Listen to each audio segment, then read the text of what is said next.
Okay. So I kind of wanted to know, how do you start a clothing brand like from Right. zero, to, I'm not saying all the way up, but like just getting a solid foundation and covering all the boxes that you need to cover. So I mean, do you have a name for it? Yes, I have a name. I've done like the basics. So I have Right, a okay. name, I have like the products I want, Mm, the mission, the ethos, the all of that, right. and like my target audience. So I've covered all of that. It's just more about, like if I have an idea, Mm, like what's the best way of making that idea from a piece of paper to having it. I know like contact a manufacturer and all of that, but like who should I choose? What should I go for? Like should it be the highest quality or the cheapest, stuff like that. well, I think one of the first bits of advice is Yeah. you learn how to sew in some way, shape, or form. Okay. You can understand the kind of technical limitations and possibilities Right. around your design. Yeah. Because whether you can sew to a high standard or not, you're going to need a factory to make it any. Hmm. And then having a real understanding of fabrics. Yeah. Because I think for me in the early days, as I had great ideas, but I didn't know what fabrics were the right choice to execute that vision so that the garment falls in a certain way or has a certain structure. Yeah. Um, so it's about becoming a student to fabrics. And then there is the budget, Hmm. which always bears some importance, how much money you want to spend, and also who you're gonna sell the product to. Yeah. So, what kind of design are we talking about? So the kind of clothing I'm going for is kind of like Cole Buxton and Represent, so like luxury streetwear, if that makes sense. Okay. But it's just kind of more so on the detailing and the quality and the craftsmanship. Mm, Like the type of brand I want to be is like the product that you're paying for isn't the brand, it's for the product itself. for the product. Okay. So So, as in, yeah, so represent is like hoodies and stuff, isn't it? yes, Okay. yeah, So you can either go down the route of getting stock stock blanks, yeah, and you can get really good quality ones. Um, there's Stanley and Stella. There's I think Gildan, Fruit of the Loom, and you can even go to China and source them from there. okay, And that I guess the good side of that is it cuts out the headache of the manufacturing right, custom fit because that's very much a back and forth process and it requires a certain amount of investment. So if you just buy the stock as it is and yeah, brand it, then that kind of cuts out a whole chunk of the process. okay, If fit is really important to you and you haven't been able to find anything on the market that is 100% matches the fit that you want, the fit and the cut, mm, then I guess you do have to go down the route of getting a custom made hoodie, joggers, t-shirt, or whatever yeah, made. And that's where you go down the route of getting the pattern, the fabric sourcing, and the sample. okay, Um, Even though things like joggers and general streetwear is probably one of the easiest things to get made, it's not easy to get it made. right, Because you still need to communicate a whole lot of things to your manufacturer. yeah, There's the finishings, which type of machines are going to be used. There is the you can use puff print, you can use embroidery, you can use silicone gel print. All those details you need to kind of clarify. right, Something like silicone gel print, that's not done in the UK. I don't think it's done in Europe. So that, right. That would be in China. yeah, immediately limits you to getting it done in China. Okay. So. I had another question as well. Obviously, starting off, um, if you had like a choice between going with Portugal and manufacturing in China, like which one would you um go for in terms of like, would you lean towards more of a craftsmanship or more of it being cheap and being able to push more products out? if I'm speaking as me as Yeah. designer Emile Vidal Carr, I would choose Portugal Okay. just because I've heard better things about it. It's also you can go to Portugal and be back in the UK in the same day. Yeah, You want of to do a course. complete check with your factory. Yeah. Mm. And I think the sustainable element Hmm. that kind of plays a role in it as well. Right. I think Portugal has a lot of factories that are starting to do lower quantity. Hmm. Yeah. Um, what I don't know is how much of a custom design you can create Yeah. for those small quantities. Um, if I go to China, it will purely be one or two things, either for a certain type of finish or I'm selling to high street and I want the lowest price I can get. Right. Um, I do find though that when you deal with factories in China, they tend to give you one price that includes everything, Yeah. which is kind of easier to understand, especially if you're a startup or you're trying to really watch your numbers. Right. And with manufacturing anywhere else, it's a bit more fragmented Right. Okay. with the pricing structure that you're given. And that's where sometimes you can get surprises, but it's just about following the numbers and whatever a factory quotes you always estimate 10 or 20% more because that's just the way any kind of project you get into, there's always going to be added costs that I do cost. look for. Okay. Okay. Another question I had would be, Mm. what are some common mistakes first timers make? And like, how can I obviously not avoid them, but obviously not make the same mistakes, if that makes sense. Uh, I think a lot of it is the way you approach a factory. Okay. Having owned a factory myself, there's certain inquiries I just won't respond to based on how the email's written. Right. Okay. Because I mean, I go through probably 2,000 inquiries a year, so I can bet my wages that Yeah. an email written in a certain way, that customer's never going to follow through. Um, and then there's things like telling the factory that you're looking at other factories to get quotes, they'll just switch off. So that's you want to make the factory feel that they're special, Yes. in the same way you want them to make you feel like you're Of special. course. Yeah, that makes sense. Um, I think there is that allowing margin for error Hmm. happen. Um, and I say that in relation to when you get asked for a quote, Hmm. it's it's very it's sometimes very difficult to give accuracy to the customer first time round. Um, I think a better question to ask them is if they've done a hoodie before and what they charged for that hoodie. Right.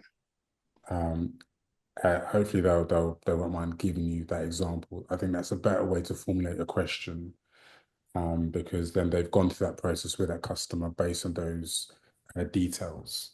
So Right. then that gives you kind of an idea, oh, this is what I need to budget, Hmm. as opposed to you coming with your own idea that they probably can do, but they haven't exactly done that process before. Right. So then your inclination is to hold them to that price. Hmm. Um, I think other mistakes is probably not knowing the customer well enough, but that happens at every stage of being a fashion, Yeah. no matter how kind of long you've been in. Okay. Um, I had another question. It was about more on the way, selling a product. So like Mm. how important is, telling your story through the brand and like making the customer feel that they're on that same journey as you and sell them like not a lifestyle but this image that your brand is what they should be buying rather than a competitor, if that makes sense. I think for a smaller brand, Yeah. what I've seen works, and I'm using my own kind of first-hand experience of this is focusing on the personal brand and aligning your personal brand with your brand. Okay. Because up until maybe 2, 3 years ago, I was using our brand logo as the icon for all our social media. Right. But then the minute I switched it to me, Hmm. it changed quite rapidly the level of interaction. Right. Um, that the the logo side thing works if you're already global. Hmm. Um, you've already got however many millions of kind of customers around the world, or even in a certain district. Yeah. You are um, at the level of, let's say, me or any of the other designers on my level, even your level, starting with that personal brand and aligning that to um, what your customer wants, because they're going to buy into you first. Yeah. The logo doesn't mean anything to them, but the presentation of who you are and what your beliefs are, Okay. and they'll empathize or That not. makes The sense. ones that don't, they won't follow you, and it's fine. Okay. And then Um, how would you like say, for example, to stop not a creative block, but also to keep, because when you get a product, there's always going to be flaws until you're not satisfied. So how would you know when, you know, this is the best version it can be of the product and always coming up with new ideas for future drops and future designs? okay, so Yeah. back in uni, there was this process they got us to do where you'd create your first few designs of a certain theme, and then you create 10 versions of that. Okay. Then you create 10 versions of those 10 versions. Right. Okay. So you've either got created a collection that will last you however many years. Yeah. You created a base where you choose the best of the best and ensures that you don't plagiarize Yeah. as well. So getting to training your mindset to not settle for the first thing, that approach certainly helps that. Okay. I think sometimes taking a break from kind of what it is you're doing, I find that my best ideas come from when I'm not doing anything related to fashion. So Right. I've been in the shower, at the gym, um, and then I'll get all these ideas that come in my head because I think the way my brain works is when I'm distracted, I'm subconsciously thinking about my work. Right. So it's not forced. Other people might be different. But yeah, I also think regular exercise fuels the brain positively. Okay, that makes sense. Another question. What questions did I have? Um, what is the best approach to sampling and testing products before production? That's the approach. What is the best approach? Um, it's specifically for your type of product. Yeah, or it could Mm. be in general. Well, I would probably suggest that you sample your design in as many fabrics as possible, Okay, all right. and then field test it. So give it to if you've done 10 samples, give it to 10 different people, or give it to one person to wear each item of clothing, and then Yeah. let them write. Um, Actually, not a report, but do a like a video diary, and that way you can that's material for your social media Oh, yes, okay. I didn't experience. think about that. Okay. Um, what other questions did I have? I'm a bit nervous. Right. Um, Uh, what are the biggest challenges a clothing brand can face in the early beginning stages? I would probably say not. I think being fearful of slow growth. Okay. I think everyone is. under a lot of pressure to make money quickly. Yeah, I've seen a lot of videos about that. Yeah. So and I think part of the issue is there's a lot of reels out there that show a brand started last week and now they're doing 10,000 or whatever. And a lot of that's rubbish. Yeah. Um, because even if that does happen, then I guarantee they're not lasting long. So you make the decision if you want your brand to be a quick success Hmm. or um, a lasting legacy. And things that last a long time take a long time to build. Yeah, Um, because like me, I've been in fashion for 22 years and I don't right. think I've reached my peak yet. Okay, wow. I certainly hope not. Yeah, Um, so I think that if you create a very detailed plan of what it is you're trying to achieve and who you're trying to target, yeah. um, and almost ignore everything out there that's going on. Okay, Because I think the more you kind of pay attention to it, the more it's going to hinder your progress. right. What was the initial question again? Just to make sure I'm answering it. Oh, it was what are the biggest challenges a clothing brand can face in the early stages? Yeah, so there's that. What else?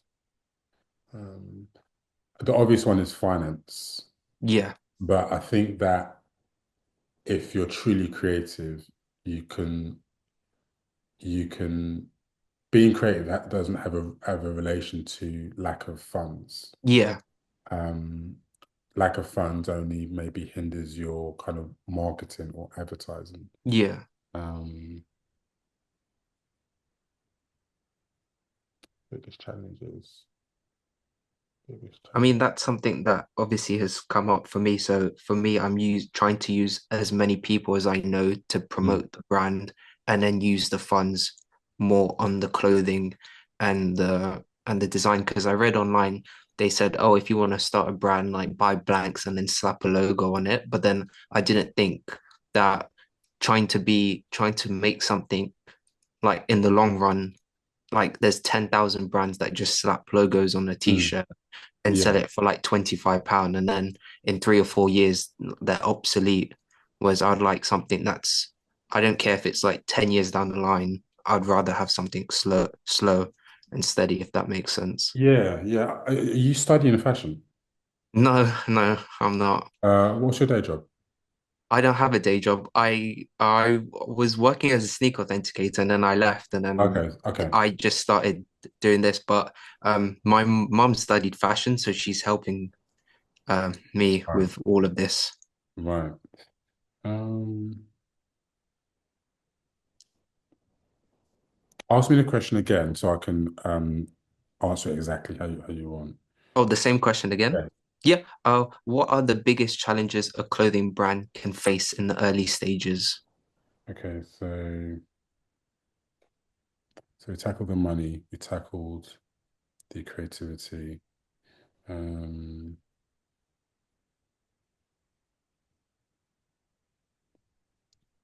and I think another thing is confidence. Okay. Um, because I'm a big advocate of only wearing what's in your wardrobe, Yeah, what that's you've something, made, yeah, basically. that's something that I would rather do when I get to that stage is to only wear the brand that I make because I Mm. don't really like the clothes that are out there. All right. Yeah. Um, so s- I think a lot of people, the confidence is slow to wear your own stuff because they don't want the criticism. Yeah. And I think you have to get used to hearing the criticism to either decide if you're going to take it on and action what's been said, Yeah. ignore it, knowing that your way is the right way. Yeah, I mean, I had this like a long time ago. I had this like kind of mentor, and he kind of taught me about this thing called good struggle and bad struggle, Yeah. and how like when you get there's good struggle and then you use it to push yourself, and then the bad struggle is ignoring it and keep repeating it. So for me, I kind of want people to criticize me, like not extreme, but I want them to say like even if they don't like the littlest thing to Yeah. make to push myself. So that's the biggest thing that I would like from this is Mm. the criticism. Yeah. Yeah, yeah. Because I mean, I'm not sure if you know, I used to sell in Topshop in Right. Oxford Circus. And do you remember, did you ever go in there? Yes. It was absolutely rammed every, Yeah. and we had a stand on the lower floor, and I'd be there every day, but people didn't know who I was. So Right. standing looking at my stuff, Yeah. and it's rubbish. It's like all this negative stuff, not knowing that you're standing next to their design. Yeah. And I remember the first time it happened, I went home pretty much in tears. And then after getting used to it, I would take away some of what was said and redesign certain things and bring it back on the shop floor to sell. That makes sense. As long as you build up that thick skin very quickly, hmm it's a bonus for you. Okay. And what other questions do I have? Um, I actually had a question because I read online that you used to work with Kanye West at like the Yeezy in the early stages. Yeah, I worked at West Brands. That was 2013. That was for one season for their Paris collection. And I just wanted to know like how like at that level like that he was in terms of like way ahead of the fashion trend that Mm, like for us it's like normal, but mm. back then it was crazy. What do you think like inspired all of these like ideas and like how was it, working in that type of environment, especially when a lot of people were, questioning the clothing, um, the color choices because it was like completely different to because at that time it was baggy and then what we was wearing was like all skinny fit and Right, slim right. jeans. Yeah. Well, when I got brought in, they pretty much had to redo the collection for Right. the stylist had did an audit and then decided to go in a different direction. So I was brought in with a few other people to help action that. Uh, I mean, I don't think Kanye West is any different from any other creative in the world. Just that Okay. he's just a bit more um, erratic in terms of his approach, hmm and that gets press, that gets attention. Yeah. A lot of creators are very meek and don't want no one to know who they are, and that's kind of counterintuitive. Um, I think what I heard was he got declined a place at St. Martin's, Wow. and this is, and I'm saying what I kind of gathered from what I'd heard from reliable sources. He had modeled the business a lot on McQueen, who I Okay. also worked at. And funny enough, where Kanye West, the office was located, was on the same road as Alexander McQueen Okay. head office. Because Yeah. I was literally one night I was going to McQueen, one night I was going to Kanye West. Um, Wow. so I think there was a criticism that because um, you're a musician, you're not a fashion designer, so we're not going to let you into St. Martin's. I'm not sure if that deflated him, but he obviously didn't get the respect that he probably would have now at that time, Yeah. and that's even as at his level. Um, I think from what I saw of my time working there, which was a very short time, Yeah. he's clearly I wouldn't say genius, but he's creative all the way through. Right. Times when he would just stop the fashion stuff in the studio and then start rapping and recording Okay. there in the studio. Wow. Mm. So yeah, like there's other creatives that are into different other elements and interests. And I think it's about training or disciplining yourself to focus on one thing at a time. Obviously, he became big in music and then decided to follow his other interests. Yeah. I think that's the same for all of us. Make sure you can become an expert in one thing and then follow those other interests. hmm Because yeah, that's normality basically. Yeah. Another question I had was more about like my personal brand. So it's like the type of well, my first question is like when I release a piece, the type of pieces that I'm releasing is Yeah. stuff that I would like to wear, Okay. if that makes sense. So would you say that that's a good like way of releasing clothing, or would it be more of what's trending and then tailoring it to my taste? Mm.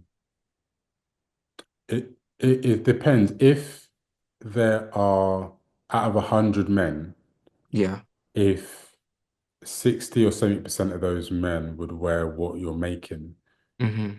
that's a good approach for a mass market Right. product.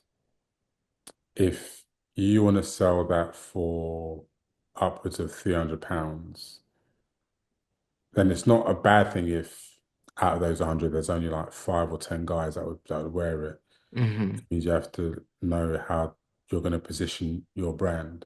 Yeah. I think you can only start with wearing stuff that you like, Okay. and judging the reaction from folk. Uh, you might wear it 2 days straight and count how many people come up to you and say, "Oh, that's a really nice kind of jump," or whatever it is. Um, and that way you're getting first-hand market research. Yeah. Uh, Also, you can drum up business that way because then you say that it's one of yours and they can contact you through socials to order. Yeah. Remind me of the question again. Oh yeah, it was like so the approach that I'm going for is releasing clothing that I would like. So if there's like a pair of denim jeans, I'm tailoring like the little details that I would want to Right, see. okay. But would you say, for example, is that a good approach, or would it be better to look at like market trends, like fashion trends, Right. and then put my twist on that, if that makes sense? Okay, so I think as the brand grows, Hmm. then you probably need to look into market trends in some way Okay. to make it more appealing to a wider audience. And that's not necessarily a mass audience, just a wider Yeah. audience. Um, yeah, so I guess it there's one approach for the early stages, a second approach for the mid stage of the brand, a third approach for the kind of stage where you're kind of global. Okay.